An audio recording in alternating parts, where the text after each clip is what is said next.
Hello दोस्तों, नमस्कार। स्वागत है आप सभी का।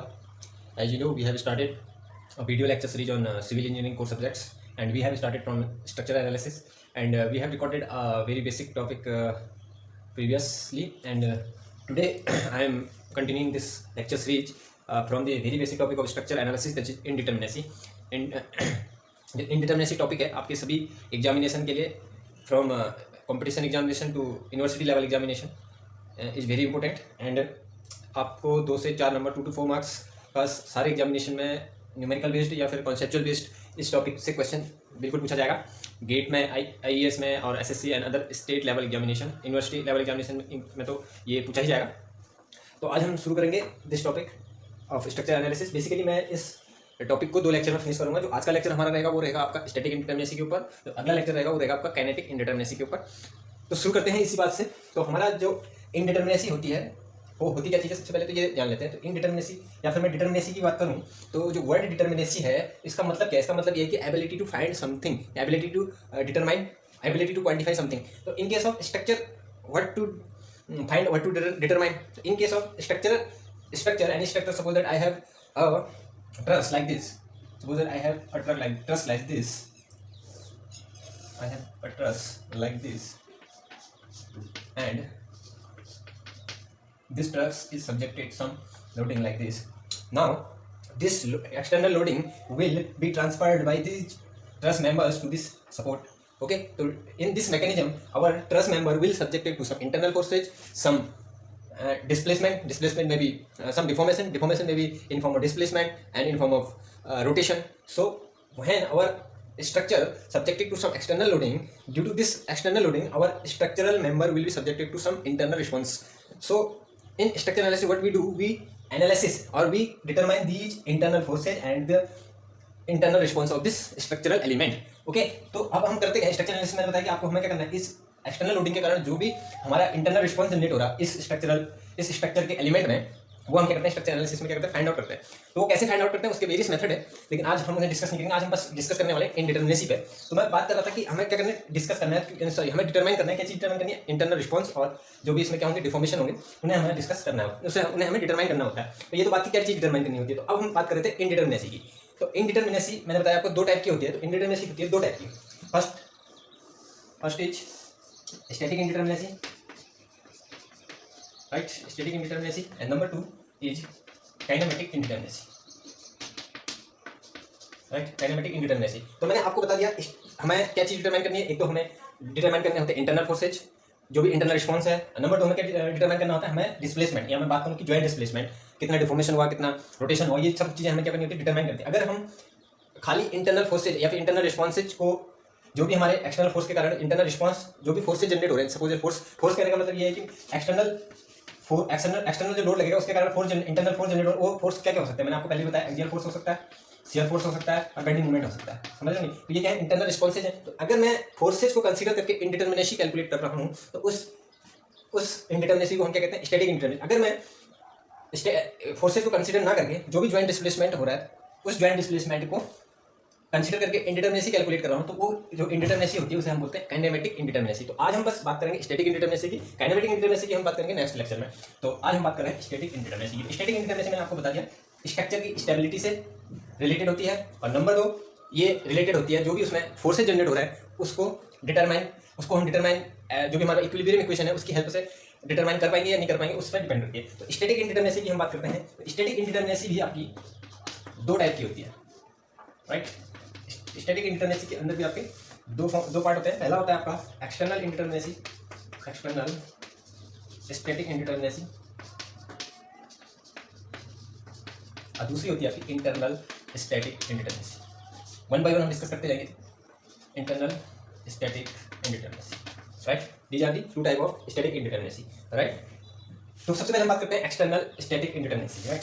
तो हम बात करते हैं external static indeterminacy, external static indeterminacy, right. तो अब मैं बात करता हूँ एक एग्जांपल से, इसे समझते हैं। मेरे पास एक ट्रस स्ट्रक्चर है लाइक दिस, एक मेरे पास ट्रस है,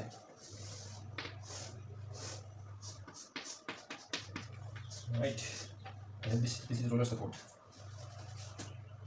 suppose that this is roller support, अब मेरे पास जो ये ट्रस है, तो इस ट्रस में कुछ आर्बिट्री लोड लग रहा है, suppose some arbitrary load acting on this truss. Now अब हम बात करते हैं एक्सटर्नल स्टैटिक इंडिटरमिनेसी। अगर जब मैं इस ट्रस को एज ट्रस के क्या ये सारे मेंबर हैं, इन सारे मेंबर्स को मिला के as a whole one unit consider कर लूँ, इस सारे ट्रस के मेंबर को as a one unit consider कर लूँ, एज वन यूनिट और एज वन मेंबर कंसीडर करूँ, और तब मैं इसकी इंडिटरमिनेसी निकालूं, तो उस केस में जो भी मेरी इंडिटरमिनेसी होगी वो क्या कहलाएगी, एक्सटर्नल इंडिटरमिनेसी। अब मैंने इस ट्रस्ट के सारे मेंबर को as a one unit consider कर लिया, तो अब मेरे पास क्या डिटरमाइन करने के लिए क्या चीज बच गई, मेरे पास बच गई जो भी इसके क्या है सपोर्ट रिएक्शन है। तो ये क्या एक हिंज जॉइंट है, हिंज सपोर्ट है। हिंज सपोर्ट में हमारी आपको पता है दो रिएक्शन आती है, एक्स डायरेक्शन में एक वाई डायरेक्शन में, R Y and R X. And मेरे पास ये क्या है रोलर सपोर्ट है, तो इसमें क्या होगी वाई डायरेक्शन में एक रिएक्शन डेवलप होगी। तो अब मेरे पास अननोन क्या क्या है इसमें, एक आर एक्स है, एक आर वाई है, इधर एक आर एक्स आर वाई, और यहाँ के 3 अननोन रिएक्शन मेरे पास डिटरमाइन करने को हैं। तो अब हमें पता है जब हमें किसी 3 अननोन को डिटरमाइन करना होता है, तो मैथमेटिक्स के जनरल रूल से हमें पता है, तो 3 अननोन को फाइंड आउट करने के लिए हमें क्या चाहिए होगी, तीन इक्वेशन चाहिए होंगी। तो अब स्ट्रक्चर के केस में ये इक्वेशन आएंगी कहाँ से, तो यहाँ पर पिक्चर में आता है आपका इक्विलिब्रियम ऑफ एनी बॉडी और इक्विलिब्रियम ऑफ दिस ट्रस्ट। तो इक्विलिब्रियम होता क्या चीज़ है, पहले इसे डिस्कस करते हैं, उसके बाद हम बताएंगे कि इक्विलिब्रियम इक्वेशन कैसे हमें इन 3 जो भी सपोर्ट रिएक्शन है इनको फाइंड आउट करने में हेल्प करेगी। तो अब हमारा ये एक्सटर्नल स्टैटिक इंडिटरमिनेसी जो हमारा किससे रिलेटेड है, जो भी हमारी सपोर्ट रिएक्शन है उससे रिलेटेड है। तो अब हम बात करते हैं equilibrium of this any structure. Okay, equilibrium की हम पहले बात कर लेते हैं, इक्विलिब्रियम इक्वेशन और इक्विलिब्रियम की हम बात कर लेते हैं। तो हम बात कर रहे हैं इक्विलिब्रियम। तो इक्विलिब्रियम होता क्या चीज़ है, सिंपल एग्जांपल से समझते हैं। आपने न्यूटन का लॉ पढ़ा है, तो न्यूटन के लॉ के अकॉर्डिंग अगर मैं एक फुटबॉल आपकी एक फ्लोर पर रखी हुई है, ये क्या है रेस्ट पोजीशन में रखी हुई है, इसकी पोजीशन क्या रेस्ट है, तो न्यूटन का लॉ क्या कहता है, जब तक इस फुटबॉल पे कोई भी अनबैलेंस फोर्स काम नहीं करेगा, अगर ये फुटबॉल रेस्ट पोजीशन में है तो रेस्ट पोजीशन में ही रहेगी, अगर इस बॉल पे अनबैलेंस फोर्स काम नहीं कर रहा है तो ये क्या रहेगी रेस्ट पोजीशन में, अगर ये मूविंग है तो मूविंग ही रहेगी जब तक एक्सटर्नल अनबैलेंस फोर्स इस फुटबॉल पे काम नहीं करेगा। ठीक है, तो अगर मैं इस फुटबॉल पर सपोज दैट रेस्ट पोजीशन में थी, मैंने एक अनबैलेंस फोर्स सपोज मैंने हॉरिजॉन्टल डायरेक्शन में 5 किलो न्यूटन का अनबैलेंस फोर्स इस डायरेक्शन में लगाया, तो बॉल ये फुटबॉल क्या करना मूव करना शुरू कर देगी इस डायरेक्शन में, क्योंकि अनबैलेंस फोर्स 5 किलो न्यूटन का लग रहा है हॉरिजॉन्टल डायरेक्शन में। अगर मैं 5 किलो न्यूटन का horizontal force same line of action पर लगा दूं, तो ये क्या है 5 किलो न्यूटन ने क्या लगा दिया अपोजिट डायरेक्शन में लगा दिया, तो ये वाला 5 किलो न्यूटन को ये 5 किलो न्यूटन क्या कर रहा है बैलेंस कर दे रहा है। तो अब इसमें कोई क्या है अनबैलेंस फोर्स नहीं है, तो अनबैलेंस फोर्स नहीं है तो ये बॉडी क्या रहेगी अपने स्टैटिक कंडीशन में ही रहेगी, और जब इस पर अनबैलेंस फोर्स लग रहा है तो ये क्या कर रहा है मूव कर रही थी। तो अब इसमें बैलेंस फोर्स लग रहा है, अनबैलेंस फोर्स है नहीं, तो अनबैलेंस फोर्स नहीं है, इसके कारण ये क्या रहेगी अपनी स्टैटिक कंडीशन में रहेगी, इसका मतलब इक्विलिब्रियम में रहेगी। तो इक्विलिब्रियम में रहेगी तो इसका मतलब अब हम समझते हैं इस स्ट्रक्चर का इक्विलिब्रियम। तो अब कोई भी स्ट्रक्चर है, मेरा एक ट्रस है, इस ट्रस में वो इक्विलिब्रियम में रहने कहना क्यों जरूरी है। अगर ये ट्रस आपने रूफ में यूज कर किया तो अगर ये सपोज इस पे अनबैलेंस फोर्स काम कर रहा होगा, अनबैलेंस फोर्स कुछ भी हो सकता है, एक्सियल फोर्स हो सकता है, आपका बेंडिंग हो सकती है, बेंडिंग अनबैलेंस बेंडिंग मूवमेंट हो सकता है, अनबैलेंस एक्सियल फोर्स हो सकता है, अनबैलेंस शियर फोर्स हो सकता है। तो वो अभी मैं एक्चुअली ट्रस पे हमारा जो हम अभी एजम्पशन पाऊंगा ट्रस पे कौन कौन से फोर्सेस काम कर रहे हैं, मैं आपको एक जनरल चीज बताऊंगा। अगर कोई भी इस पर अनबैलेंस फोर्स लग रहा होगा तो अनबैलेंस फोर्स के कारण ये क्या करेगी, इसमें क्या हो जाएगा अपनी पोजीशन, यानी कि अगर ये स्टेबल थी तो अगर इसमें अनबैलेंस फोर्स लगा तो ये क्या करना शुरू कर देगी, इसमें रोटेशन हो सकता है, अपनी पोजीशन डिस्प्लेस हो सकती है। तो इस केस में हमारा ये क्या हो जाएगी इंटेंडेड पर्पज हम इसमें क्या करेंगे अचीव नहीं कर पाएंगे, क्योंकि अब हम ये जो अनबैलेंस है अगर ये मूविंग हो गया, इसमें कुछ टाइप का डिस्प्लेसमेंट आने लग गया, तो ये हम इसको क्या कर सकते हैं अपने स्ट्रक्चर में यूज नहीं कर सकते, तो इसका कोई यूज है नहीं स्ट्रक्चर में। तो स्ट्रक्चर में यूज करने के लिए इस ट्रस को क्या होना चाहिए इक्विलिब्रियम होना चाहिए। तो इसी इक्विलिब्रियम तो इक्विलिब्रियम का कॉन्सेप्ट यहीं से आता है। तो इक्विलिब्रियम अब इस ट्रस को हमने as a whole one unit consider रखा है। अगर ये 2D ट्रस की बात मैं कर रहा हूँ तो 2D ट्रस के केस में इस ट्रस के इक्विलिब्रियम में रहने के लिए जो भी इस पर फोर्स लग रहे हैं अनबैलेंस फोर्स वो 0 होने चाहिए। तो अब 2D के केस में for equilibrium summation of fx should be 0, summation of fy should be 0 and summation of mz is equal to 0 होना चाहिए। दैट मींस जो भी x डायरेक्शन में फोर्स लग रहे हैं अनबैलेंस फोर्स 0 होना चाहिए, अनबैलेंस फोर्स जो भी फोर्स लग रहे हैं उनका नेट रिजल्टेंट क्या होना चाहिए 0 होना चाहिए, यानी कि अनबैलेंस फोर्स कोई भी काम नहीं करना चाहिए x डायरेक्शन में, y डायरेक्शन में, और आपका मूवमेंट जो है z डायरेक्शन में काम नहीं करना। तो ये तीनों कंडीशन सेटिस्फाई होनी चाहिए इक्विलिब्रियम के लिए इस ट्रस के लिए। तो ये 3 हमारे पास इक्विलिब्रियम इक्वेशन आ गई है। अब 3 इक्वेशन आ गई, अब मेरे पास 3 अननोन भी है, ये 3 मेरे पास इक्विलिब्रियम इक्वेशन आ गई, 3 अननोन भी है 1 2 3। तो मैं इसकी हेल्प से क्या कर सकता हूँ इस ट्रस के जो भी अननोन रिएक्शन थे उनको क्या कर सकता हूँ फाइंड आउट कर सकता हूँ। अब यहीं पर समझते हैं इंडिटरमिनेसी कैसे आती है पिक्चर में। आप सपोज दैट मैं इस सपोर्ट को जो हिंज रोलर सपोर्ट है इसको हिंज में कन्वर्ट कर देता हूँ, मैंने इसको हिंज में कन्वर्ट कर दिया। इसमें अब हिंज में कन्वर्ट होगा तो जैसे यहाँ पर 2 रिएक्शन है, यहाँ पर भी 2 रिएक्शन आ जाएंगी, एक एक्स डायरेक्शन में एक वाई डायरेक्शन, ये हॉरिजॉन्टल और एक वर्टिकल डायरेक्शन में। तो अब मेरे पास ये एक 2D स्ट्रक्चर ही है, इसमें इक्विलिब्रियम इक्वेशन कितनी है 3 ही है। अब मेरे पास अननोन कितने हैं 1 2 3 4 unknown reaction, but equilibrium equation कितनी है मेरे पास 3। तो 3 इक्विलिब्रियम इक्वेशन की हेल्प से मैं 3 इक्विलिब्रियम इक्वेशन की हेल्प से मैं 4 अननोन नहीं फाइंड आउट कर सकता हूँ। तो इंडिटरमिनेसी क्या होती है, एक्सटर्नल इंडिटरमिनेसी क्या होती है, number of reaction in excess which can not be determined with the help of equilibrium equation, right. तो यहाँ पर आपकी एक्सटर्नल इंडिटरमिनेसी कितनी हो जाएगी, जो एक्सटर्नल इंडिटरमिनेसी होती है उसे हम शो करते हैं DSE से। तो यहाँ पर एक्सटर्नल इंडिटरमिनेसी यानी कि एक्सेस नंबर ऑफ रिएक्शन कितनी हो जाएंगी फ्रॉम द इक्विलिब्रियम इक्वेशन, तो उसको हम लिख देंगे DSE। सपोज दैट हमारे पास R नंबर ऑफ रिएक्शन है और हमारे पास इक्विलिब्रियम इक्वेशन कितनी है 2D के लिए 3 इक्वेशन, तो हमारे पास degree of static indeterminacy in external case कितनी है R-3। यहाँ पर मेरे पास 4 रिएक्शन ना R = 4 है, तो 4 की जगह R की जगह 4 पुट करो तो आपके पास एक्सटर्नल इंडिटरमिनेसी स्टैटिक के केस में कितनी आएगी 1।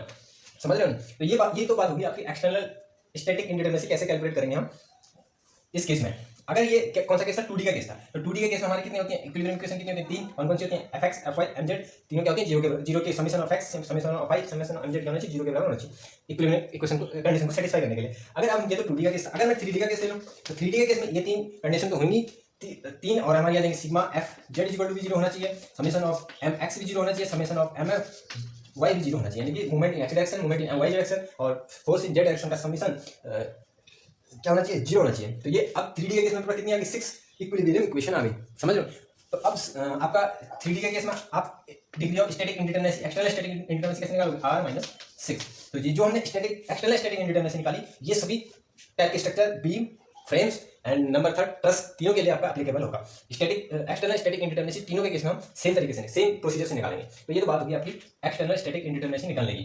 तो इसका जो हमने फॉर्मूला निकाला है हम उसे यहाँ पर लिख लेते हैं और आगे फर्दर मूव करते हैं। ठीक है, DSE = हमारा है R-3, ये है आपका 2D के लिए, और दूसरा है हमारा R-6। This is for 3D and this is for 2D, right. भाई R is the number of support reaction, right. तो ये तो बात थी आपकी एक्सटर्नल इंडिटरमिनेसी कैलकुलेट करने की। तो अब हम फर्दर मूव कर रहे हैं इंटरनल स्टैटिक इंडिटरमिनेसी की तरफ। तो शुरू करते हैं internal static indeterminacy. Internal static indeterminacy. तो बात करते हैं इंटरनल स्टैटिक इंडिटरमिनेसी क्या चीज होती है। इंटरनल स्टैटिक इंडिटरमिनेसी का मतलब क्या होता है वो देखते हैं। देखिए मेरे पास सेम मैंने एक ट्रस ले ली, ये ट्रस ली मैंने, ट्रस ली, इसमें कोई आर्बिट्री लोड लग रहा है सपोज दैट। अब जब हम एक्सटर्नल स्टैटिक इंडिटरमिनेसी की बात कर रहे थे तब हमने क्या कर लिया था, इस ट्रस के सारे मेंबर को as a one member consider करके इंडिटरमिनेसी कैलकुलेट करी थी। लेकिन इस केस में हम क्या करेंगे, इस सारे ट्रस के मेंबर्स को कंसीडर करेंगे और जो भी इसके सारे ज्वाइंट्स हैं उनको कंसीडर करते हुए इंडिटरमिनेसी कैलकुलेट करेंगे।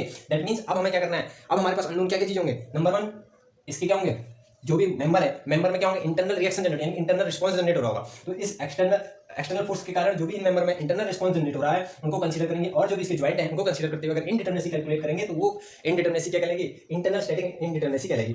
तो अब इस ट्रस के केस में इंटरनल स्टैटिक इंडिटरमिनेसी कैसे निकालेंगे ये देख लेते हैं। तो सबसे पहले हम ट्रस के लिए देख रहे हैं। तो ट्रस के कुछ बेसिक एजम्पशन है ट्रस एनालिसिस के, तो उस ट्रस एनालिसिस के बेसिक एजम्पशन को पहले हम देख लेते हैं क्योंकि बहुत इंपॉर्टेंट है। तो जो आपने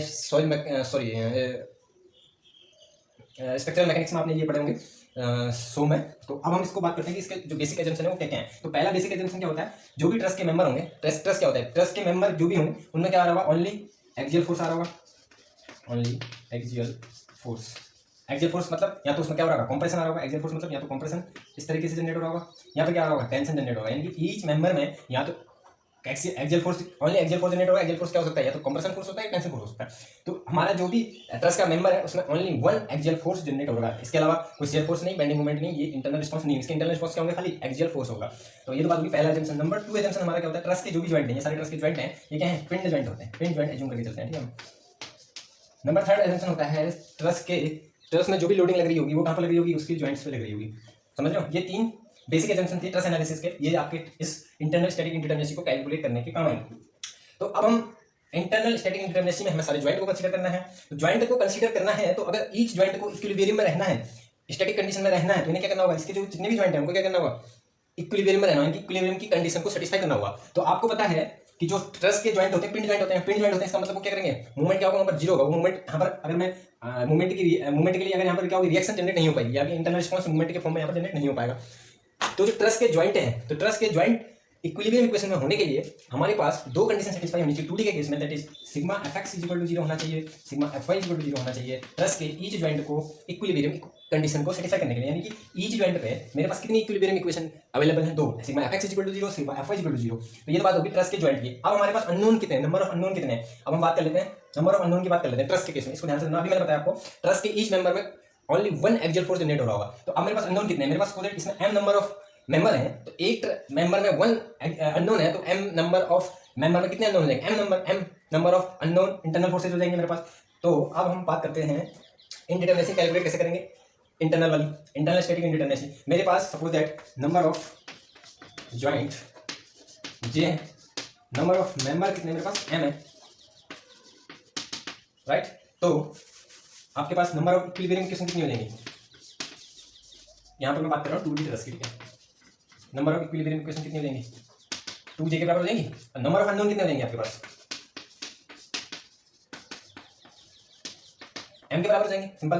तो अब आपको इंडिटरमिनेसी कैसे निकाल सकते हैं, इंटरनल स्टैटिक इंडिटरमिनेसी को शो करते हैं DSI से। तो DSI कितना हो जाएगा आपका, number of unknown minus number of equilibrium equation, simple. But एक चीज यहाँ पर ध्यान रखोगे, जो इक्विलिब्रियम इक्वेशन में से 3 इक्विलिब्रियम इक्वेशन हमने कहाँ यूज कर लिए, एक्सटर्नल स्टैटिक इंडिटरमिनेसी निकालने का कैलकुलेट करते हैं कर लिए हैं। तो जो भी इक्विलिब्रियम इक्वेशन टोटल है उसमें से माइनस क्या कर देंगे, 3 इक्विलिब्रियम इक्वेशन कर देंगे, माइनस कर देंगे। तो अभी आगे मेरे पास स्टैटिक इंटरनल स्टैटिक इंडिटरमिनेसी निकालने के लिए, तो ये कितनी होगी, m minus 2j minus 3, 2j minus 3 क्या ब्रैकेट में है आपका, तो m क्या है, नंबर ऑफ मेंबर्स, j क्या है, नंबर ऑफ ज्वाइंट, और ये तो आपको बता दिया मैंने आपको। तो ये हो गया आपका इंटरनल स्टैटिक इंडिटरमिनेसी कैसे कैलकुलेट करते हैं। तो अब हमारे पास 2 फॉर्मूले मिल गए हमें, एक तो हमें मिल गया इंटरनल स्टैटिक इंडिटरमिनेसी कैसे निकालेंगे, और दूसरा हमें मिल गया एक्सटर्नल स्टैटिक इंडिटरमिनेसी कैसे निकालेंगे, कैसे कैलकुलेट करेंगे, ठीक है। अब बात करते हैं हम टोटल स्टैटिक इंडिटरमिनेसी। कभी कभी आपको एग्जाम में सेपरेट ही पूछ सकता है कि इंटरनल बताओ एक्सटर्नल बताओ, कभी पूछ लेगा कि टोटल स्टैटिक इंडिटरमिनेसी बताओ। अभी हम ट्रस की बात कर रहे हैं, तो टोटल स्टैटिक इंडिटरमिनेसी कितनी रहेगी, टोटल स्टैटिक इंडिटरमिनेसी जिसको हम ds से शो करेंगे। तो ds total static indeterminacy is nothing is the summation of internal static indeterminacy plus external static indeterminacy, and that means DSI plus DSE, right? Now DSI is equal to m minus 2j minus 3 plus, for 2D I am talking about for 2D, right? This is for 2D, I am talking about 2D, right? Now this is external r minus 3. If you rearrange this, m minus 2j minus plus r minus 3 plus 3 get cancelled. Now you have m plus r after rearranging minus 2j. This is the total static indeterminacy for the truss in case of 2D, right? That for 2D. Now this is internal static indeterminacy, this is external, this is total static indeterminacy in case of 2D trussage, right? Now for 3D total static indeterminacy will be, in case of 3D I have told you we have 6 equilibrium equation here, r minus 6 ds e for 3D members is r minus 6, and in case of internal indeterminacy as we have 2 equilibrium equation at each joint, but for 3-dimensional truss we have 3 equilibrium equation at each joint, that is summation of fx is equal to 0, summation of fy is equal to 0, summation of fz is equal to 0. At each joint we have 3 equilibrium equation for 3D, okay. So in case of 3D, here will be number of equilibrium equation will be 3j, because we have 3 equilibrium equation at each joint. So DSI will be for 3D, but at for each member there will be only one axial force for 3D also. So for 3D के लिए आपका हो जाएगा internal static indeterminacy हो जाएगी आपकी m minus 3j minus 6, right? Because 6 equilibrium equation I have used for the external indeterminacy. So for 3D total static indeterminacy will be m minus 3j minus 6 plus r minus 6. If you rearrange this you will get m plus r minus 3j. This is the total static indeterminacy for 3D trussage, right? So that was the total static indeterminacy for truss, okay. Now we'll see one example from GATE examination in which we have asked this question. In this question they given a planar truss tower. Planar truss tower is nothing, planar means 2D truss tower, they given 2D truss tower, and they given और उन्होंने option दिए हैं आपको P Q R S T U. इसमें आपको पहला option है कि एक्सटर्नली डिटर्मिनेट है, that means external static indeterminacy 0 है। फिर आपको दिया है DSI is equal to 1, DSI is equal to 2, DSI is equal to 0, DSI is equal to 1, DSI is equal to 2। इसमें से आपको करेक्ट ऑप्शन चूज करना है। तो ये आपका क्या है, प्लेनर ट्रस है। तो हम इसको क्या करेंगे, सॉल्व करेंगे अभी। तो यहाँ पर मैं आपका फिगर बनाते हैं, राइट। यहाँ पर हम फिगर बना देते हैं। हमको देखिए planar truss tower like this, planar truss has are hinge supports, and right and we हमको पूछ रखा है डीएससी भी पूछ रखा है, डीएसआई भी पूछ रखा है, सारे ऑप्शन में डीएससी और डीएसआई की वैल्यू दे रखी है, तो हमें डीएससी और डीएसआई निकालना है। तो आपका क्या है, 2D ट्रस्ट है, 2D ट्रस्ट टावर है, right, 2D trust tower, right. तो अब आपको इसमें क्या निकालना है, डीएससी और डीएसआई दोनों निकालना है। तो सबसे पहले डीएससी निकाल लो, डीएससी सिंपल R-3, राइट। अब आपके पास नंबर ऑफ रिएक्शन कितनी है, 2 रिएक्शन है, 2 रिएक्शन है, 4 रिएक्शन, तो 4 - 3, तो एक्सटर्नल इंडिटरमिनेसी आपकी होगी इसकी 1। अब मेन चीज है आपका इंटरनल इंडिटरमिनेसी निकालना। तो इंटरनल इंडिटरमिनेसी के लिए हमारा फॉर्मूला है फॉर 2D m - 2j - 3। तो आप यहाँ पर m is the number of member in this trust tower. Number of member count कर लेते हैं, 1 2 3 4 5 6 7 8 9 10 11 12 13 14 and 15. m is equal to how much? m is equal to 15. And now count the joint number of joints, 1 2 3 4 5 6 7 8. 8 number of joints, that means j is equal to 8. Now put the value of m and j. dsi will be m is equal to 15, j is equal to 88, 2 8 is 16 minus 3, 16 minus 3 13, 15 minus 13 is equal to 2. तो आपका DSi की value आ गई 2 और DSE यानी कि external indeterminacy की value आ गई आपकी 1। तो आपका इसमें ऑप्शन अगर हम देखें तो क्यू ऑप्शन में आपका डीएसई इज इक्वल टू 1 है और लास्ट ऑप्शन डीएसआई में आपका इज इक्वल टू 2 है। तो आपके ऑप्शन क्यू एंड यू इसमें आपके क्या हो जाएंगे, करेक्ट हो जाएंगे। तो ये था आपका 2 नंबर का क्वेश्चन, डेट 2018 से शायद है। तो ये तो बात थी आपकी स्टैटिक इंडिटरमिनेसी कैलकुलेशन करने की, टू ट्रसेस की बात। तो अब हम नेक्स्ट टॉपिक पर मूव करेंगे। तो नेक्स्ट टॉपिक है हमारा बीम्स की बात करेंगे, फिर उसके बाद हम ट्रस की बात करेंगे। तो बीम की स्टैटिक इंडिटरमिनेसी कैसे कैलकुलेट करते हैं वो हम बात करते हैं। मैं इसको रख देता हूँ। तो शुरू करते हैं बीम्स, राइट। देखिए R-6, राइट। अब बात कर रहे हैं स्टैटिक इंडिटरमिनेसी। मैं सीधे स्टैटिक इंडिटरमिनेसी को ds से शुरू करूँगा, ds ऑफ बीम्स। इसके अंदर भी आपको पहला चीज़ है आपका एक्सटर्नल इंडिटरमिनेसी। तो एक्सटर्नल इंडिटरमिनेसी बीम के केस में भी जैसे हमने फ्रेम के ट्रस की कैलकुलेट करी थी, ऐसे हम किसकी करेंगे, बीम की भी करेंगे। जैसे सपोज मेरे पास एक सिंपली सपोर्टेड बीम है, this is simply supported beam, right. I have to calculate external static indeterminacy. I have R equal to 3 and I have equilibrium equation also 3. So dSE will be equal to 3 minus 3 equal to 0. So mean if degree of static indeterminacy is 0, if external static determinacy is 0, then our beam will be statically determinate, right? If total static indeterminacy is 0, then our structure will be statically determinate, right? That is concept. So now we external indeterminacy is same. So now we will discuss internal indeterminacy of the beam, right? How to calculate internal indeterminacy of the beam. So take a simple example of beam. A simple supported beam like this. Now we know in internal static indeterminacy we consider the member also and we consider joint also. So in case of beam, if I cut a section here, what I will get, if I draw a figurative diagram left portion, I will get some shear force like this, some bending moment and maybe some axial force. तो मैंने पिछले video में मैंने discuss करा था कि हमें internal response क्या क्या चीज मिलेगा, इसमें एक्सियल फोर्स मिलेगा, बेंडिंग मोमेंट मिलेगा, एक्सियल फोर्स मिलेगा। तो ये क्या चीज़ है, ये क्या तीन चीज़ें क्या है, इंटरनल एक्शन, ये इंटरनल रिस्पॉन्स है, जो कि हमारा एक्सटर्नल लोडिंग आ रही है उसका क्या इंटरनल रिस्पॉन्स है। तो ये क्या है, इसमें इंटरनल अननोन्स है इसको। तो अब ये इंटरनल अननोन हमें कैलकुलेट करने होते हैं। तो इन्हीं इंटरनल अननोन से रिलेटेड होती है हमारी इंटरनल स्टैटिक इंडिटरमिनेसी। तो अब हमारे पास ये तो बात होगी किसकी, अननोन्स की। कितने अननोन है, 3 अननोन है। तो ये तो बात होगी हमारी 3 अननोन है। तो अब हमारे पास अब इन 3 अननोन को हम कैसे कैलकुलेट करते थे, जैसे हमने बीम ट्रस में कैलकुलेट करा था। तो ट्रस में हम कैसे कैलकुलेट करते हैं, ट्रस में हमारे पास जॉइंट्स को भी देखते हैं। तो जॉइंट क्या होने चाहिए, इक्विलिब्रियम में होने चाहिए। तो ऐसे हम यहाँ पे देखेंगे जॉइंट क्या होने चाहिए, इक्विलिब्रियम में होने चाहिए। तो अब हमारे जो हमारा जो बीम होती है, तो बीम के जो हम जॉइंट लेके चलते हैं वो हम जॉइंट लेके चलते हैं रिजिड, यानी कि रिजिड जॉइंट। यानी rigid joint means they will give reaction in form of shear force, bending moment and axial force, right? So in case of beam, internal indeterminacy will be calculated like this. If I have so, okay, how much number of unknown we have? For one number we have 3 unknowns, shear force, bending moment and axial force. If I have m number of unknowns, then I have 3 into m number of unknowns, right? And for each joint in beam we have 3 equilibrium equation. Okay, if I have number of member m and number of joints j, number of equilibrium equation will be 3j and number of unknown will be 3m. So internal static indeterminacy will be, I am discussing here dSi, right?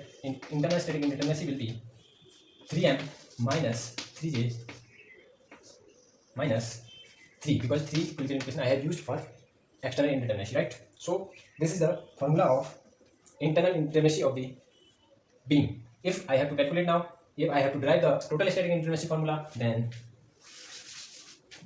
the total static indeterminacy will be external static indeterminacy plus internal static indeterminacy. Externally r minus 3 plus internal is 3m minus 3j minus 3. If you rearrange this, you will get 3m plus r minus 3j. This is the total static indeterminacy in case of beam. Okay, beam is a 2D member, 2D structural element, because length of the beam is much greater than other dimension of the beam. So beam is a 2D member, right? So that was the formulation for the static indeterminacy of the beam, and we will see a short trick for this. But before this, we will solve some example for beam also based on this. Okay,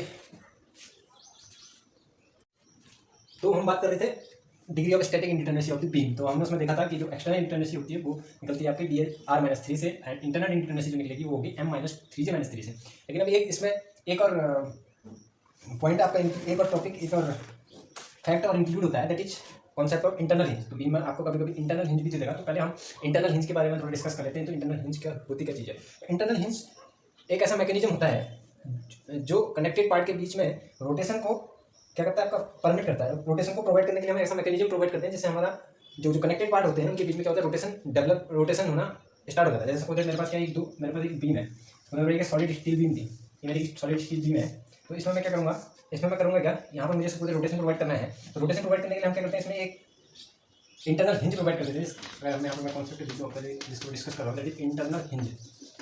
तो internal hinge के case में हम करते गए हैं, हम क्या करते हैं, एक जो मेरा एक कनेक्टेड पार्ट है उसमें हम क्या कर देंगे, स्लॉट प्रोवाइड कर देंगे इस तरीके से, और दूसरे में हम क्या करेंगे, एक पिन प्रोवाइड कर देंगे। समझ नहीं, तो उनको उसको क्या करेंगे, फिक्स कर देंगे। जैसे हम स्लॉट और पिन को फिक्स करेंगे तो यहाँ पर हमारा क्या हो जाएगा, इस कनेक्टेड पार्ट, इन दो कनेक्टेड पार्ट के बीच में क्या आना शुरू हो जाएगा, ये क्या कर सकते हैं, इन दोनों में क्या हो सकता है, रोटेशन डेवलप होना शुरू हो सकता है। तो ये क्यों करते हैं, हम ये इसलिए प्रोवाइड करते हैं कि हमें क्या करना होता है, इन दो पार्ट के बीच में हमें क्या करना, रोटेशन प्रोवाइड करना होता है, परमिट करना होता है। तो हम इस केस में क्या करते हैं, इंटरनल हिंज प्रोवाइड करते हैं। इंटरनल हिंज और इसी से रिलेटेड टर्म है रिलीज रिएक्शन। तो रिलीज रिएक्शन होती क्या चीज़ है, जैसे मैं यहाँ पर इंटरनल हिंज प्रोवाइड करूँगा, अब मैं अगर यहाँ पर सेक्शन काटूंगा तो इस सेक्शन पर जो हमारा इंटरनल रिएक्शन डेवलप होती है वो बेंडिंग मूवमेंट के अगेंस्ट इंटरनल रिएक्शन डेवलप नहीं हो पाएगी। तो इसका मतलब क्या हो गया, तो यहाँ पर जो भी बेंडिंग मूवमेंट हो रहा होगा ट्रांसफर, वो कितना हो रहा होगा, जीरो होगा। और इंटरनल बेंडिंग मूवमेंट किसके बराबर होगा, इंटरनल बेंडिंग मूवमेंट यहाँ पर क्या होगा, जो इंटरनल बेंडिंग रिएक्शन जनरेट हो रही होगी किसके बाद, जीरो के बराबर। तो हमें क्या दे रही है, इंटरनल हिंज हमें प्रोवाइड करके रहा है, एक एडिशनल इक्वेशन प्रोवाइड कर रहा है जिसकी हेल्प से हम क्या कर सकते हैं, अननोन को फाइंड आउट कर सकते हैं। इस जॉइंट में हमें क्या मिल रहा है, movement is equal to zero मिला। सिग्मा मूवमेंट, जितने भी मूवमेंट हो गए यहाँ पर, हमेशा कोई भी मूवमेंट अगर लेफ्ट और राइट साइड से निकालते हैं वो मूवमेंट क्या आएगा, हमेशा जीरो आएगा। तो मुझे इसने क्या दी थी, एडिशनल इक्वेशन दी थी जिसकी हेल्प से मैं क्या कर सकता हूँ, अननोन को फाइंड आउट कर सकता हूँ। तो यही इसका कॉन्सेप्ट है इंटरनल हिंज का। तो इंटरनल हिंज प्रोवाइड करा जाता है आपका रोटेशन प्रोवाइड करने के लिए। तो अब इस इंटरनल हिंज प्रोवाइड करने से हमारे क्या होता है, एडिशनल इक्वेशन हमें मिल रही है। तो उस एडिशनल इक्वेशन की हेल्प से हम जो है आपका अननोन को कैलकुलेट कर पा रहे हैं। तो इसका जो रोल होता है हमारे इंडिटरमिनेसी कैलकुलेट करने में भी होता है। तो अब हमारे यहाँ पर अगर दो मेंबर कनेक्टेड थे, एक मेंबर ये था, एक मेंबर ये था, तो हमारे पर हमारे कितने मेंबर कनेक्टेड है, दो मेंबर कनेक्टेड है। लेकिन दो मेंबर कनेक्ट होने के पर हमें कितने रिलीज रिएक्शन मिली, कितने एडिशनल रिएक्शन इक्वेशन मिल रही है, कितनी रिएक्शन रिलीज हुई, एक रिएक्शन रिलीज हुई। तो इस केस में अगर मेरे पास m number of member connect हो रहे हैं इंटरनल हिंज पे, तो इंटरनल हिंज पे m number of member meet कर रहे हैं, तो उस केस में सपोज नंबर ऑफ मेंबर कितने m है, और मेरे पास रिलीज रिएक्शन को मैं r प्राइम से शो करता हूँ, तो कितने हो रहे हैं मेरे पास, दो मेंबर मीट कर रहे हैं और एक रिएक्शन, दैट मींस m-1 हमें क्या मिल रही है, रिलीज रिएक्शन मिल रही है। अगर सपोज यहाँ पर तीन मेंबर मीट कर रहे होते इस टाइप से, तो यहाँ पर एक इंटरनल हिंज है, तीन मेंबर मीट कर रहे हैं, तो इस केस में कितने हो जाते हैं, 3-1, यानी कि आपको दो r प्राइम की वैल्यू किसकी रिलीज रिएक्शन कितने हो जाते हैं, 3-2, यानी कि टू एडिशनल इक्वेशन आपको मिल जाती है। तो ये था आपका कॉन्सेप्ट किसका, रिलीज रिएक्शन और इंटरनल हिंज का। तो ये किसकी बात कर रहा हूँ, 2D की बात कर रहा हूँ। 3D की बात में बात करूँ तो रिलीज रिएक्शन होगी आपकी r प्राइम होगा आपका होगा, चलो इसको हम लिख देते हैं। तो r prime for 2D is equal to m-1 और r prime for 3D is 3m-1, where m is the number of members meeting at the internal hinge। तो ये था आपका कॉन्सेप्ट किसका, इंटरनल हिंज का, क्योंकि आपका ये फ्रेम और आपको बीम के प्रॉब्लम सॉल्व करने में काम आएगा। तो ये तो बात होगी इसकी।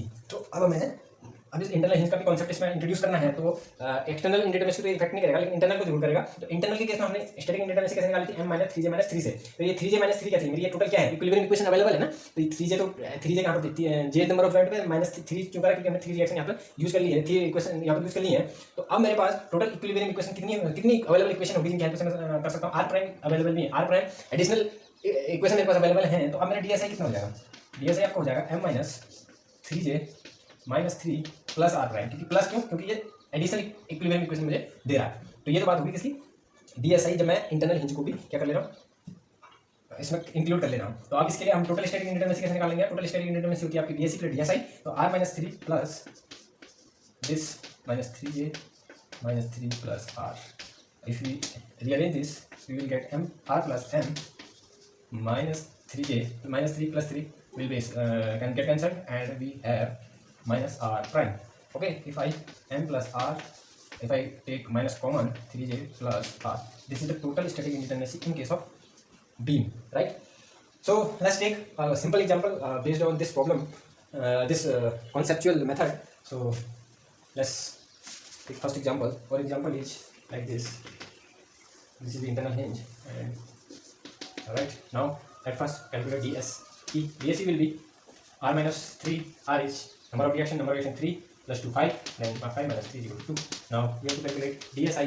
DSI will be m plus r minus 3j plus r. M number of members, so m number of members are 1 and 2, and number of joints are 1 2 3, and r prime, this is r prime, right? R prime is two members are meeting, so 2 minus 1 is equal to 1. So put there m is equal to, okay, sorry, one second. Here will be m will be 3m, because 3 unknown forces in each member. Okay, here will be also 3m, here will be also 3m, here also 3m, here also 3m. So it will be 3m plus r minus 3j, जो हमने previously discuss कर लिया था, थोड़ा सा mistake हो गया था. तो अब हम आगे बढ़ते हैं. यहाँ पर इस आपको इंटरनल निकालनी है, तो पहले इंटरनल निकालने के लिए आपको क्या है, 3j 3m plus 3j 3m DSI 3m, m कितना आपका 6 sorry 2 minus j equal to आपका कितना 3 इंटू 3 और माइनस 3 r आपके पास होगा, right? 6 3 3 9 9 minus 3 9 minus 3 6 plus 1. Okay let's 3 plus 6.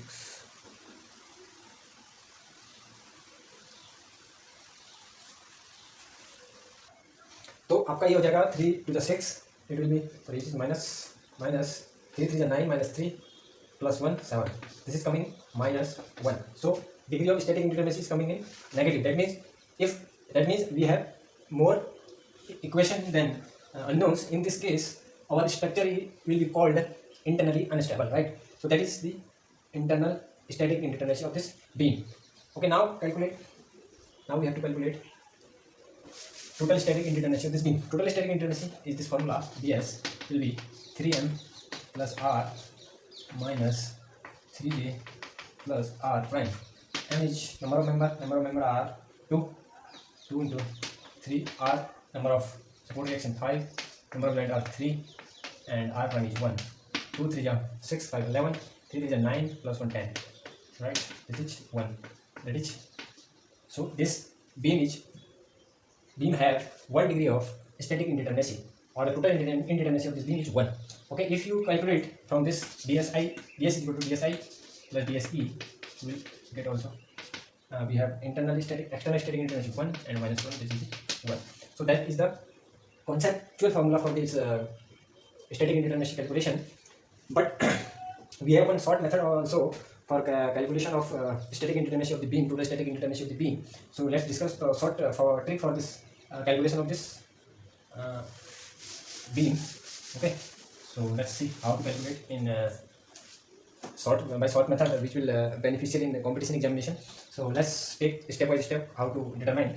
In आपको शॉर्ट ट्रिक में करना क्या है, शॉर्ट ट्रिक में आपको सबसे पहले आपको करना है बीम को कन्वर्ट कर देना है किसने, जो है कैंटिलीवर बीम. तो कैंटिलीवर बीम क्या होती है, आपका एक सपोर्ट क्या होता है, कंप्लीटली फिक्स होता है, यानी कि फिक्स सपोर्ट होता है. दूसरा एंड आपका क्या होता है, फ्री होता है. आपको जो भी बीम आपके पास है उसको आपको कैंटिलीवर बीम में क्या करना है, कन्वर्ट करना है. कैंटिलीवर बीम में कन्वर्ट करने के लिए आपको क्या करना पड़ेगा, एक तो आपको जो भी रिएक्शन अवेलेबल है उनको क्या करना है, रिमूव करना पड़ेगा. तो आपका जो स्टेप फर्स्ट होगा, स्टेप फर्स्ट में आपको करना क्या है, convert beam into cantilever. Right, into cantilever में आपको क्या करना है, बीम को क्या करना है, कन्वर्ट कर देना है. उसके बाद आपको क्या करना है, उसके बाद आपको करना क्या है, उसके बाद आपको आपने बीम कन्वर्ट करने के लिए आपको क्या करना है, रिएक्शन रिमूव करनी पड़ेगी. जैसे आप यहाँ से सपोर्ट आपको इसको कन्वर्ट करना है कैंटिलीवर में, तो आपका ये वाला सपोर्ट ऑलरेडी फिक्स है. तो अगर आपका ये सपोर्ट ऑलरेडी फिक्स है तो आपको इस सपोर्ट को इस हिंज सपोर्ट को रिमूव करना है. तो रिमूव करने के लिए आपको कितनी रिएक्शन रिमूव करनी पड़ेगी, यहाँ पर 2 रिएक्शन होती है. तो आपको 2 रिएक्शन रिमूव करनी होगी. तो आपको अगर आपको 2 रिएक्शन रिमूव करनी पड़ती है, तो इसके लिए जो स्टैटिक इंडिटरमिनेसी का टोटल स्टैटिक इंडिटरमिनेसी का फॉर्मूला बनता है वो होता है रिएक्शन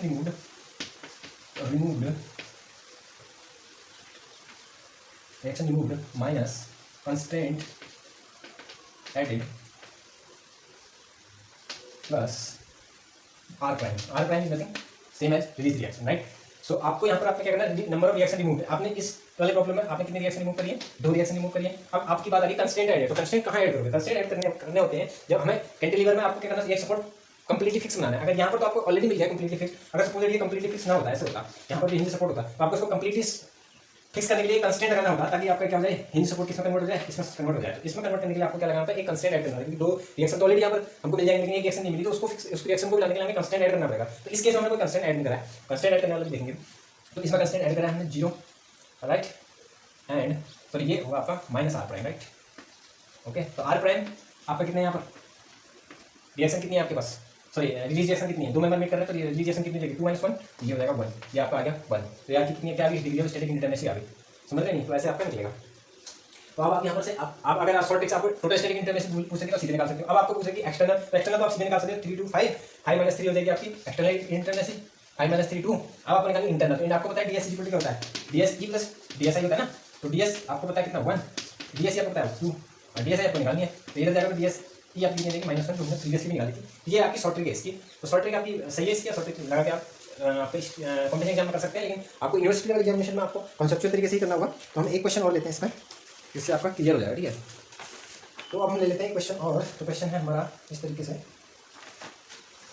एक चलो जनरल क्वेश्चन ले लेते हैं जिसमें आपको कंस्टेंट भी ऐड करना पड़ेगा, ठीक है। ये आपकी कंटिन्यूस बीम है, इस तरीके से ये आपका हिंज सपोर्ट है, यहाँ आपका, यहाँ भी आपका एक रोलर सपोर्ट लगा। तो आपको इसकी स्टैटिक इंडिटरमिनेसी निकालनी है शॉर्ट मेथड से। अगर आपको निकालनी है तो शॉर्ट मेथड से निकालने के लिए हमें सबसे पहले स्टेप क्या होता है, हमको इसको कैंटिलीवर में कन्वर्ट करना है। तो कैंटिलीवर में कन्वर्ट करने के लिए सबसे पहले तो आपको एक इंड को फिक्स करना है इसके, और अदर को जो जितनी भी रिएक्शन है इसमें रिमूव कर देंगे। तो आप एक इंड को फिक्स करोगे, तो एक इंड को फिक्स कर सबसे पहले आप रिएक्शन रिमूव कर दो। यहाँ पर कितनी रिएक्शन है, 1, यहाँ पर 2, यहाँ पर 3 रिएक्शन होगी, यहाँ पर होगी 4 रिएक्शन। तो नंबर ऑफ रिएक्शन रिमूव कितने हो गए आपके, नंबर ऑफ रिएक्शन और रिमूव्ड आपके हो गए 4। कितनी रिएक्शन रिमूव करनी पड़ी आपको, 4। अब आपको नंबर ऑफ कंस्टेंट ऐड करने हैं, नंबर ऑफ कंस्टेंट कितने ऐड करोगे आप, नंबर ऑफ कंस्टेंट कितने ऐड करोगे। अब आपके यहाँ पर ये क्या है, रोलर सपोर्ट है, तो आपको यहाँ पर क्या मिलेगा, ओनली 1 रिएक्शन मिलेगी। तो आपको इसको कंप्लीटली फिक्स करने के लिए आपको क्या 2 कंस्टेंट लगाने पड़ेंगे। 2 कंस्टेंट कितने, नंबर ऑफ कंस्टेंट कितने लगाओगे, 2। जैसे आप 2 कंस्टेंट लगाओगे तो ये क्या हो जाएगा, फिक्स सपोर्ट हो जाएगा, और ये आपके साथ रिमूव होगी। तो आपकी क्या बन गई, कैंटिलीवर बन गई। तो कैंटिलीवर बनने के बाद आपको ds टोटल स्टैटिक इंडिटरमिनेसी निकालनी है। तो आपको हमने बताया था, तो होता है number of reaction removed, number of reaction कितनी रिमूव करी, 4, ठीक है। नंबर ऑफ कंस्टेंट ऐड कितने करते हैं, कंस्टेंट ऐड 2 कंस्टेंट ऐड करें, तो हमारी ds कितनी आ गई, 2 आ गई। तो ये हमारा शॉर्ट से है। अब इसी को आप मैथड जो हमने कॉन्सेप्चुअल फॉर्मूला निकाला था उससे भी आप इसे कैलकुलेट करोगे, सेम ही आपको रिजल्ट मिलेगा। तो ये तो बात थी आपकी बीम की। तो बीम में हम कैसे कैलकुलेट करते हैं, तो 1-2 एग्जाम्पल और देख लेते हैं, फिर हम मूव करेंगे फ्रेम में, ठीक है। एक एग्जाम्पल देख लेते हैं। एक एग्जाम्पल है इस तरीके से आपका,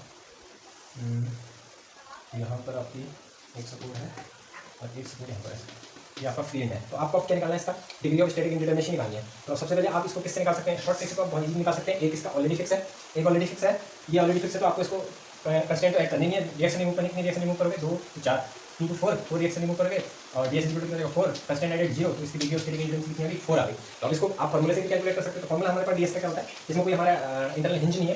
तो फॉर्मूला क्या हो जाएगा मेरा, आपका फॉर्मूला होता है 3m + r - 3j, ये होता है। तो 3m कितने, नंबर ऑफ मेंबर कितने, 1 2 3, ज्वाइंट कितने मेरे पास, 1 2 3 4। इसको भी आप क्या करोगे, ज्वाइंट कंसीडर करोगे। नंबर ऑफ ज्वाइंट कितने, m कितने मेरे पास, नंबर ऑफ मेंबर कितने, 1 2 3, नंबर ऑफ ज्वाइंट कितने मेरे पास, 4, नंबर ऑफ रिएक्शन कितनी मेरे पास, 1 2 3 4 5 6 7, नंबर ऑफ रिएक्शन कितनी आ गई आपकी, 7। तो अब आपको निकालना है इसमें ds। तो ds कितना हो जाएगा इसका, कर दो 3 + 3 × 3 + r कितने, नंबर ऑफ रिएक्शन कितने, 7 एंड 3j, j कितने आपके पास, 4। तो कितना 3 3 9 9 और 7 16, और आपका कितना 3 4 हो जाए 12, तो ये आपका 4। तो ये आपका कंसेप्चुअल मेथड से आ गया, ये आपका शॉर्ट ट्रिक से आ गया। अब आपको ds टोटल ds मिल गया, ds आप आराम से निकाल सकते हो, ds भी आप आराम से कैलकुलेट कर सकते हो। तो ये था आपकी प्रॉब्लम थी किस चीज़ से, बीम से। तो अब थोड़ा प्रॉब्लम हम एक सेपरेट वीडियो बनाएंगे, उसमें सारी प्रॉब्लम इंक्लूड करेंगे। तो फिलहाल ये काफ़ी आपका कॉन्सेप्ट क्लियर करने के लिए। तो अब हम नेक्स्ट टॉपिक पे, नेक्स्ट जो आपका इसमें टॉपिक बचिए वो है frame, ds of frame, degree of static indeterminacy of frame, ठीक है। तो ये भी, इसका भी एक शॉर्ट ट्रिक है, और इसका मैं आपको कॉन्सेप्चुअल तरीका भी आपको बताऊंगा, शॉर्ट ट्रिक बताऊंगा। तो अब हम बात कर रहे हैं फ्रेम की। फ्रेम क्या होता है, फ्रेम क्या होता है, रिजिड जॉइंट स्ट्रक्चर होता है। इसमें क्या होता है, सारे जॉइंट क्या होते हैं, इसके रिजिड होता है, ठीक है। तो रिजिड जॉइंट स्ट्रक्चर होता है फ्रेम। बेसिकली होता क्या चीज़, फ्रेम क्या होता है, combination of beam and column होता है। आप इससे फैमिलियर हैं, आपका जो बिल्डिंग्स बनती हैं कि आपकी किस चीज़ की बनती है, कॉलम एंड फ्रेम की बनती है, ठीक है। तो हम बात करेंगे फ्रेम की। फ्रेम होता क्या चीज़ है, combination of beam and column होता है। तो अब हम बात कर रहे हैं ds ऑफ फ्रेम निकालने की। तो इसी के अंदर सबसे पहले वही चीज़ आएगी आपकी degree of external indeterminacy. External indeterminacy same जैसे हमने कैलकुलेट करी है बीम के लिए, सॉरी बीम के लिए जस्ट एंड ट्रस के लिए। तो r - 3 और r - 6, r - 3 इसके लिए हो जाएगा आपका 2d के लिए, r - 3 3d के लिए हो जाएगा। तो डिग्री ऑफ एक्सटर्नल तो हम इजीली कैलकुलेट करते हैं। अब हमें बात करनी है इंटरनल इंडिटरमिनेशन की। तो इंटरनल इंडिटरमिनेशन निकालने के लिए सेम जो हमने यूज करा था, फ्रेम होता है इस तरीके का, फ्रेम आपका इस तरीके का स्ट्रक्चर होगा, ठीक है, ऐसे बीम्स, ठीक है, कॉलम्स। तो ये क्या है, एक combination of beam and column. आप इसको आपकी इंटरनल और एक्सटर्नल और टोटल स्टैटिक इंडिटरमिनेशन निकालनी है। तो जो एक्सटर्नल तो आप रिएक्शन से रिलेटेड सेम निकलेगी, तो इंटरनल कैसे निकलेगी, तो इंटरनल भी आपका सेम तरीके से निकलेगी। अगर मैं यहाँ पर एक सेक्शन कट करूँ तो यहाँ पर मुझे 3 इंटरनल क्या मिलेंगे, 3 इंटरनल क्या मिलेंगे आपको, इंटरनल फोर्स जनरेट होंगे। वो क्या होंगे, shear force, bending moment, axial force होंगे, जैसे हमारे बीम में होते थे। तो 3 अननोन, ईच मेंबर में कितने अननोन है, मतलब 3 मेंबर 3 अननोन है। और मेरे पास इसके सारे जॉइंट क्या होता है, मैंने आपको बताया रिजिड जॉइंट। तो रिजिड जॉइंट हमें कितने इक्विलिब्रियम इक्वेशन देंगे, 3 इक्विलिब्रियम इक्वेशन। तो ईच जॉइंट मेंबर पर इक्विलिब्रियम इक्वेशन होंगी 3, और ईच मेंबर पर हमारे पास अननोन होंगे 3। तो number of members suppose that मेरे पास m है, तो नंबर ऑफ अननोन कितना देंगे, 3m। अब मेरे पास नंबर ऑफ जॉइंट मेरे पास j है, तो नंबर ऑफ इक्विलिब्रियम इक्वेशन कितने देंगे आपके, 3j के बराबर देंगे ना। तो अब आपके पास degree of static internal static indetermination निकालनी है। सिंपली आप निकाल सकते हो, DSI इक्वल हो जाएगा आपका 3m minus 3j plus 3, because 3 reaction we have used in calculation of external indetermination, right. तो ये तो बात होगी आपकी 3m माइनस 3j प्लस 3, ये किसके लिए, DSI निकालने के लिए। और DS टोटल स्टैटिक इंडिटरमिनेशन निकालने, तो इन दोनों को आपको सम कर देना है। तो ये तो बात की आपकी किस चीज़ की, स्टैटिक इंडिटरमिनेशन निकालने की, किसके किस कॉन्सेप्चुअल मेथड से। तो कॉन्सेप्चुअल मेथड तो आपको ये हो गया।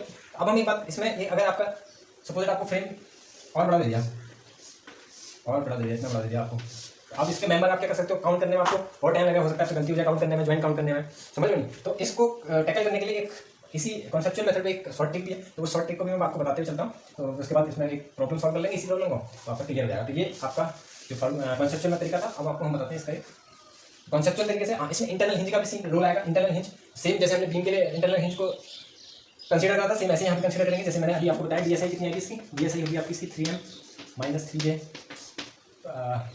माइनस 3, और आपके साथ R प्राइम यहाँ आ जाएगा। R प्राइम के number of release reaction, number of reaction same जैसे बीम के लिए बताया था, सेम यहाँ भी होंगे, m-1 for 2d, 3m-1 for 3d। तो R प्राइम यहाँ पर पुट कर देंगे आप। तो R प्राइम का रोल ये रहेगा इस पर। तो इसके बाद आपका DSE आपको निकालना आ गया, ठीक है। तो DSE आप कैसे निकाल सकते हो, R-3, इसकी बात कर रहा हूँ मैं, 2d की बात कर रहा हूँ। टोटल DS कितना हो जाएगा इसके, टोटल DS कितनी हो जाएगी, इसको अगर आप ऐड कर दोगे इन दोनों को, तो आपको ये मिल जाएगा 3m plus R minus 3j plus R, right. ये आपको मिल जाएगा, इसको आप रीअरेंज करोगे। तो अब हम बात कर रहे थे, ये आपका क्या फॉर्मूले से, फॉर्मूले से मैंने आपको बताया कि आप नंबर ऑफ मेंबर काउंट करोगे, नंबर ऑफ जॉइंट काउंट करोगे। अगर आपके पास थोड़ा ज़्यादा बड़ा स्ट्रक्चर है तो आप गलती कर सकते हो, टाइम लगेगा, टाइम कंज्यूमिंग है। यूनिवर्सिटी लेवल एग्जामिनेशन में इसी फॉर्मूले से करना है आपको। लेकिन अगर आपको शॉर्ट ट्रिक का मैं बताऊँ, शॉर्ट ट्रिक से कैसे करते हैं वो देखते हैं, ठीक है। तो ये फॉर्मूला तो आप नोट कर सकते हैं, लेकिन अब हमको बताते हैं short trick of degree of static indetermination, total degree of static indetermination calculation की। तो आप सपोज मेरे पास एक क्या है, फ्रेम है, एग्जाम्पल से समझेंगे, जल्दी समझ में आएगा। मेरे पास एक फ्रेम है,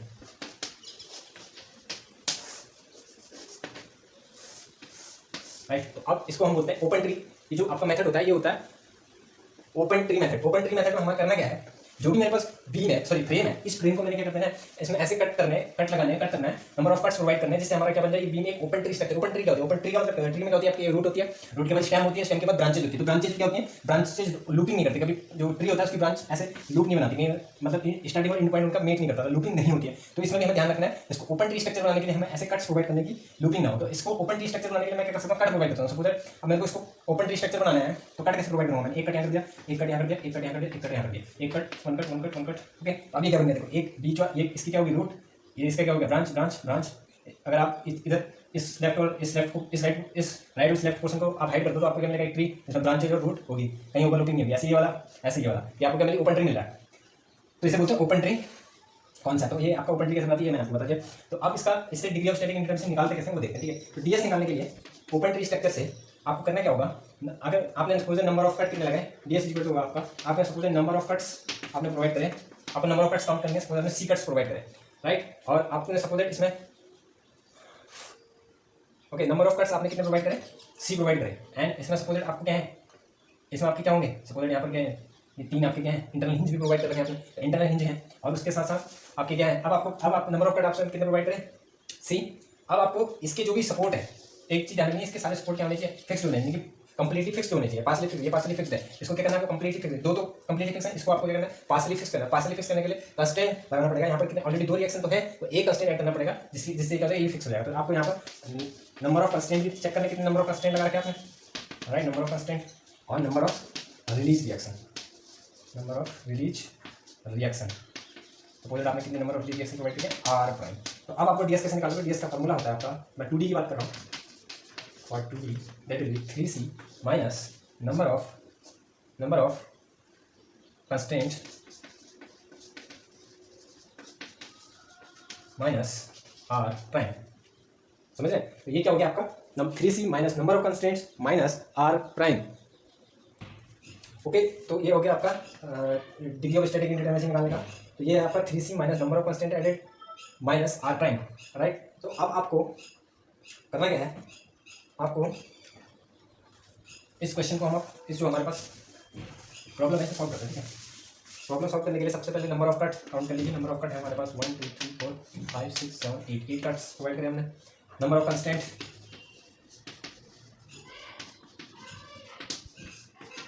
only one because this is hinge line and number of release reaction r prime कितने देंगे आपको मैंने पहले बताया था। नंबर ऑफ यहाँ पर कितने नंबर मीट करें 1 2 3 4, यहाँ पर कितने करते हैं 1 2 3 4, यहाँ पर 1 2 3, यहाँ पर आपको नंबर ऑफ रिलीज रिएक्शन कितने मिलेंगे 4 - 1 3, यहाँ पर 4 - 1 3, यहाँ पर 3 - 1 2। तो कितने हो गए नंबर ऑफ रिएक्शन 3 3 6 2 8। तो नंबर ऑफ रिलीज रिएक्शन कितने आएगा आपकी 8 आ गई। ओके, तो अब आपका डी एस इक्वल कितना आ जाएगा 3C 3 × 8 minus constant added 1 minus R prime is 8। तो आपका ये हो जाएगा 3 8 24 minus this is 9, this will be 15। तो ये आपकी हो जाएगी डीएस। तो आपने क्या निकाली शॉर्ट ट्रिक्स, आपकी DS total degree of static indeterminacy आ गई। अब आप यहाँ से एक्सटर्नल इंडिटरमिनेसी कैलकुलेट कर सकते हैं इजीली। तो एक्सटर्नल इंडिटरमिनेसी कितनी होगी आपके पास 3 इक्विलिब्रियम इक्वेशन है, आपके पास अननोन रिएक्शन कितनी 3 3 6 और 2 8 8 माइनस 3 आपने कितनी निकाली। तो आपका ये कितनी निकल गई, ये क्या निकल गया आपका एक्सटर्नल स्टैटिक इंडिटरमिनेसी 5। अब आपको इंटरनल निकालनी है, तो आप टोटल में से एक्सटर्नल को माइनस कर दीजिए, आपकी इंटरनल स्टैटिक इंडिटरमिनेसी आ गई। तो ये तो था आपका static indeterminacy beam frame and truss के बारे में, जिसमें हमने कॉन्सेप्चुअल मेथड भी देखा और हमने आपका क्वेश्चन भी देखे और शॉर्ट ट्रिक भी देखी। तो अगला जो लेक्चर होगा हमारा होगा काइनेमेटिक इंडिटरमिनेसी पर होगा, और उसमें भी हम ऐसे कॉन्सेप्चुअल मेथड भी देखेंगे, शॉर्ट ट्रिक भी देखेंगे। तो अगला जो उसके बाद हमारा लेक्चर होगा उसमें हम देखेंगे ओनली एग्जाम्पल्स सॉल्व करेंगे, लगभग 30 to 40 एग्जाम्पल सॉल्व करेंगे, जिससे हमारा ये टॉपिक जो है क्लियर हो जाएगा। तो तब तक थैंक यू।